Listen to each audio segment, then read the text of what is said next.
Assalamualaikum warahmatullahi wabarakatuh. Alhamdulillahirabbil alamin.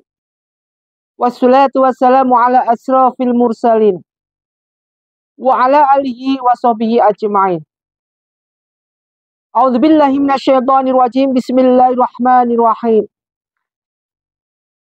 I'lamu annallaha yuhyil arda ba'da mautiha. Qad bayyana lakumul ayati la'allakum ta'qilun. Innal musaddiqina wal musaddiqati wa aqradullahu qardan hasana yudha'afu lahum wa lahum ajrun karim.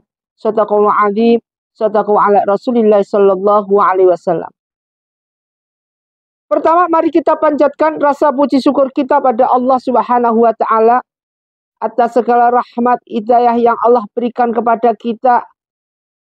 Salawat dan salam mari kita haturkan pada junjungan kita Nabi Muhammadin sallallahu alaihi wasallam. Mudah-mudahan kita diberikan syafaat senantiasa terus dan kita cinta pada baginda Rasulullah sallallahu alaihi wasallam tidak pernah ada hentinya. Ma'asyiral muslimin muslimat jamaah pencerahan bimbingan amalan yang Ustaz muliakan. Sekarang ini lagi ngetren-ngetrennya. Lagi ending-endingnya. Lagi dahsyat-dahsyatnya. Di mana hiasan manusia adalah hiasan dunia ini adalah wanita. Sedangkan wanita ini seharusnya fungsinya bagaimana apa yang ditetapkan dalam agama dan Al-Quran, yaitu maupun dalam hadis, yaitu bagaimana fungsinya wanita itu sendiri. Bagaimana fungsinya wanita Ustaz? Fungsinya wanita adalah apa yang sudah dijelaskan, yaitu senantiasa harus menuruti seorang imam. Siapa imamnya? Adalah suami. Wanita bagaimana diposturkan dan ditakdirkan, dikodratkan oleh Allah Subhanahu wa taala, bagaimana dia harus bergerak dan bagaimana ruang lingkup gerak mereka. Tidak bisa dipungkiri segala sesuatu yang tidak bukan ranahnya, jangan sampai diterjang. Segala sesuatu yang itu sifatnya tidak diizinkan, maka jangan sampai terjadi hal itu mengizinkan secara pribadi tanpa harus persetujuan suami.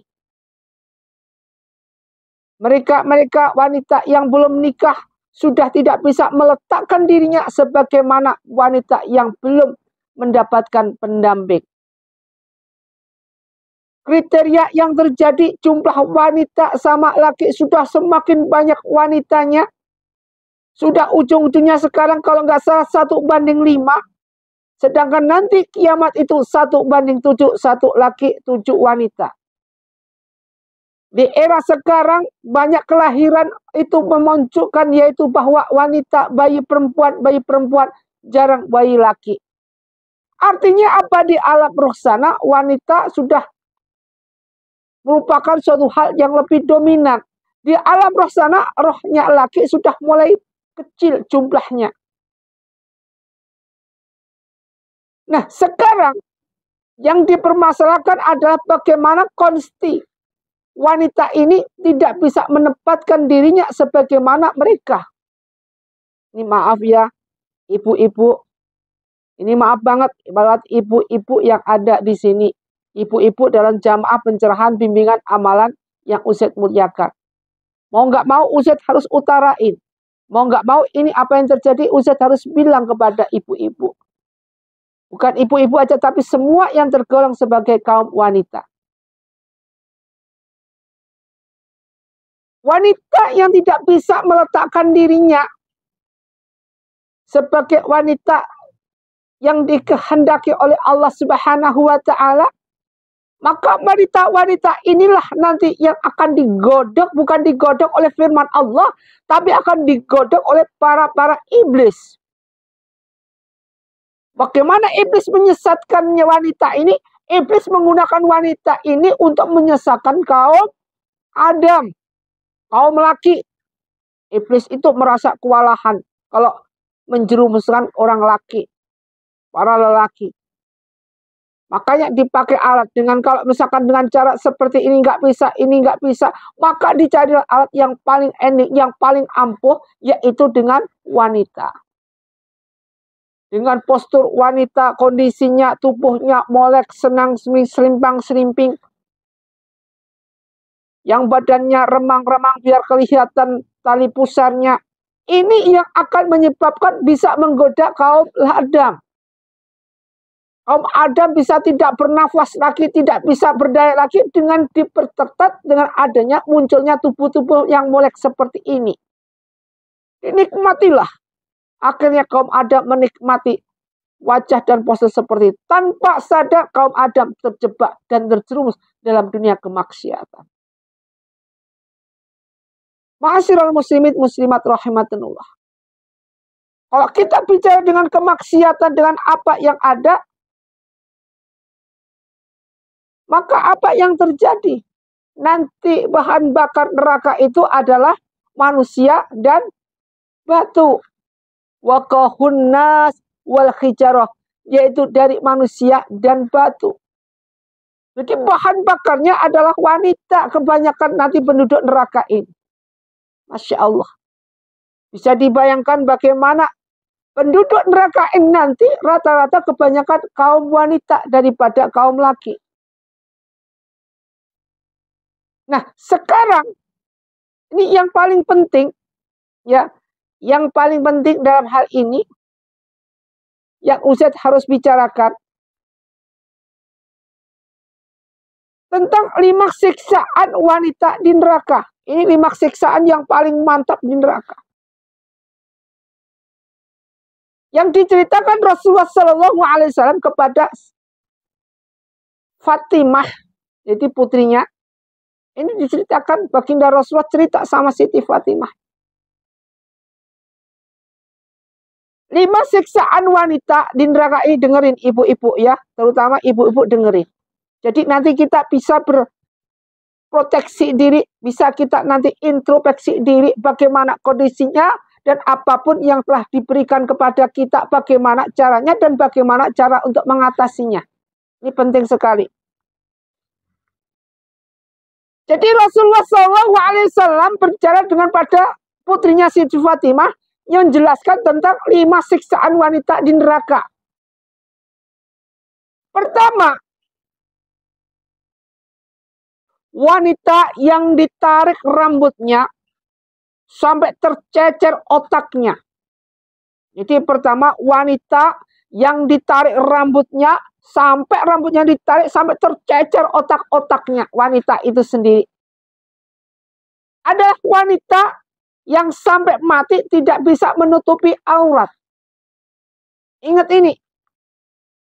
Jadi wanita yang ditarik rambutnya sampai berceceran otaknya adalah wanita yang tidak bisa menutupi aurat. Sekarang terjadi di mana-mana. Mengumbar aurat bukan hal yang asing lagi. Suatu hal yang lumrah sekarang ini. Desainer orang-orang Yahudi menciptakan bagaimana orang muslim ini terpengaruh dengan kondisi desainer-desainer yang memapankan atau memamerkan tubuh wanita itu sendiri. Desainer-desainer mereka itu yang bertujuan menghancurkan daripada kredibilitas yang ada pada diri orang muslim.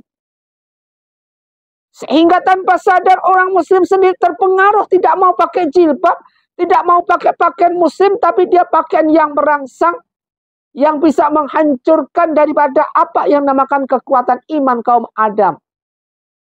Ini penting buat kita, untuk senantiasa kita jadikan figur yang utama bagaimana kondisi wanita ini. Jadi yang pertama adalah wanita yang ditarik rambutnya sampai tercecer otaknya, adalah mereka yang tidak bisa menutupi aurat. Penting sekali, makanya sekarang koreksi. Koreksi diri kita masing-masing. Kenapa dan bagaimana. Yang kedua, wanita yang digantung payudaranya adalah wanita yang umbar tubuhnya untuk dilihat laki-laki yang bukan muhramnya. Jadi yang bukan mahramnya.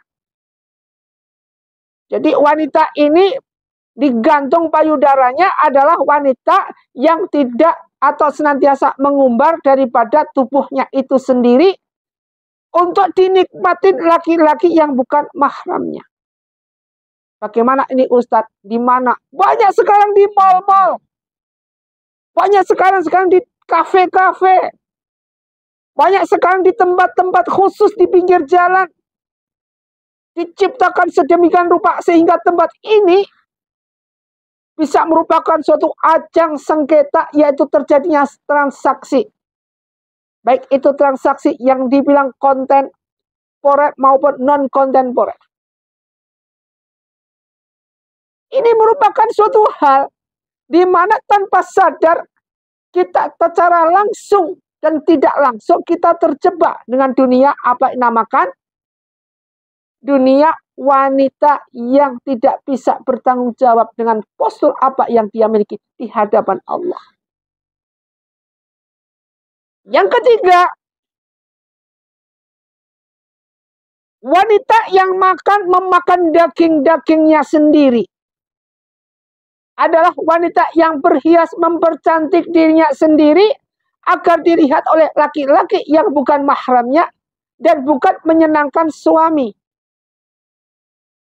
Jadi wanita ini adalah memakan dagingnya sendiri, yaitu wanita yang mempercantik dirinya tapi bukan untuk suaminya. Intinya wanita ini mempercantik dirinya untuk dinikmati laki-laki lain. Sekarang sering terjadi di saat buat lelakinya berhias pun tidak mau. Ya enggak? Berhias aja enggak mau kita untuk suami kita. Tapi ketika kita ada janjian arisan kayak apapun kayak temu reuni kayak dandannya minta ampun sampai minornya habis. Ditanya suaminya, tanya, mau kemana ibu? Kok cantik sekali? Kok berlebihan sekali dandannya? Jawabannya apa? Ah, kamu orang laki tahu apa? Tidur aja situ. Mau ada acara reuni, mau ada acara arisan, mau ada acara ini. Banyak sekali. Padahal orang wanita ini tidak bisa keluar tanpa izin suami. Tapi justru suaminya malah yang dimarahin, dicaci maki. Padahal suaminya ingin menyelamatkan dirinya dari segala apa untuk memakan daging-dagingnya sendiri. Tanpa sadar. Diingetin sekali, dua kali, tidak bisa. Ya dibiarinlah sama suami. Masya Allah. Alhamdulillah min dzalik, tsumma alhamdulillah min dzalik. Yang keempat. Wanita yang kemaluannya dimasukin kalajengking. Yang sangat bahaya dan memakan, menggerogoti isi perutnya hingga keluar dari duburnya. Adalah wanita yang tidak bisa menjaga kemaluannya. Jadi selama di dunia ketika dia hidup, wanita ini senantiasa tidak bisa menjaga kemaluannya. Alias apa? Seks sana, seks sini. Meladeni pria sana, meladeni pria sini. Masya Allah. Makanya Allah sampai turunkan penyakit yang nggak bisa disembuhkan pada waktu itu, HIV. Karena apa? Karena gonta-ganti pasangan. Dan ini tidak diajarkan dalam Islam. Bahkan dilaknat dalam Islam. Tapi wanita-wanita seperti yang tanpa sadar wanita-wanita seperti ini adalah wanita yang tidak bisa memegang peranan mereka. Sehingga apa yang mereka lakukan tanpa sadar merupakan suatu kesalahan yang vital. Yang fatal banget. Dan ini masuk ke dalam ranah laknatullah. Allah akan melaknat ini semua. Ma'asyiral muslimin muslimat jamaah pencerahan bimbingan amalan yang Ustaz muliakan. Yang kelima adalah wanita yang membongkar isi perutnya sendiri dan memakannya sendiri adalah wanita yang menceritakan kejelekan suaminya. Jadi wanita membongkar, ini perutnya dibongkar sendiri. Jadi perut ini dibongkar sendiri, tanpa sadar dibongkar-bongkar itu. Kemudian dimakan sendiri, dinikmatin sendiri. Ini adalah wanita yang senantiasa menjelek-jelekkan, yaitu suaminya sendiri. Coba bisa kita bayangkan, Bagaimana kondisi nanti di neraka seperti ini? Apa yang Rasulullah ceritakan kepada Siti Fatimah ini merupakan suatu hal yang benar-benar gambaran buat kita semua. Rasulullah bisa cerita seperti ini karena Rasulullah pernah melihatnya. Apa yang dilihat sewaktu perjalanan Isra dan Mi'raj. Setidaknya ketika kita mendapatkan bocoran dari baginda Rasulullah SAW dan berdasarkan firman-firman Allah yang sudah ditetapkan dengan makna dan tafsirnya. Dengan firman-firman Allah, makna dan tafsirannya yang jelas dengan hadis-hadis Rasulullah yang ada. Seharusnya kita bisa belajar. Seharusnya kita bisa introspeksi diri. Jangan sampai kita melangkah suatu hal yang Allah tidak kehendaki. Jangan sampai kita melangkah dalam suatu hal yang Allah akan laknat itu.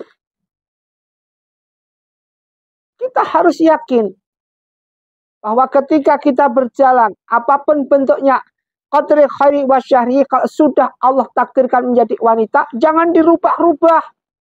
Kondisi dan statementnya jangan dirubah. Alat kemaluannya jangan dirubah. Udah dilahirkan kondisi dalam keadaan menjadi wanita, masih dirubah. Pengen jadi cowok.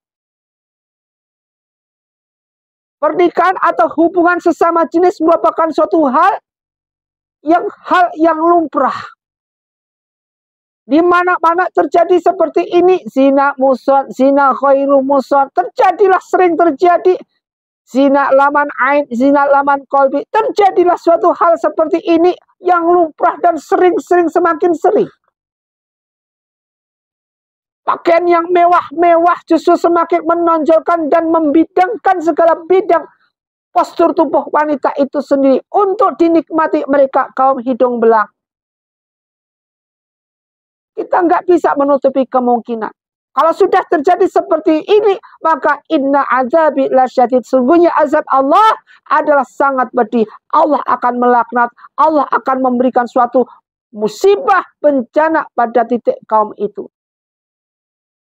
Ma'asyiral muslimin muslimat rahimatullah. Mudah-mudahan dari satu ayat ini mari kita sama-sama saling introspeksi diri. Sebagai wanita, bagaimana caranya? Mari kita koreksi diri kita sendiri.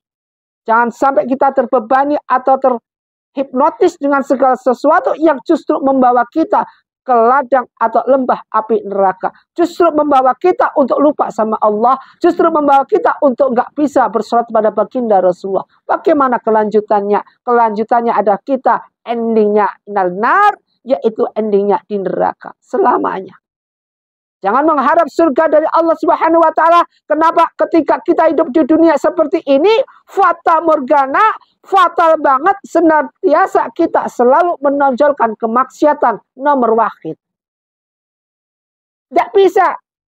Apapun yang terjadi, apa yang kita lakukan sebagai seorang imam kaum laki, ini imam di rumah tangga, ketika dia menasihati kaum Hawa, kemudian kaum Hawa nggak mau, justru malah memberikan perlawanan, justru malah memberikan suatu hal sorotan yang negatif kepada suaminya sendiri. Masya Allah, apa yang didoakan suaminya, maka akan terjadi, kun fayakun, terjadilah. Ma'asyiral muslimin muslimat rahmatullah. Mudah-mudahan kita jadikan hamba Allah istiqomah dalam ibadah. Mari kita koreksi diri kita menjadi hamba Allah yang nanti langkahnya senantiasa langkah menuju husnul khatimah. Usikum wa nafsi bittaqwallah wa bila taufiq wal hidayah. Assalamualaikum warahmatullahi wabarakatuh.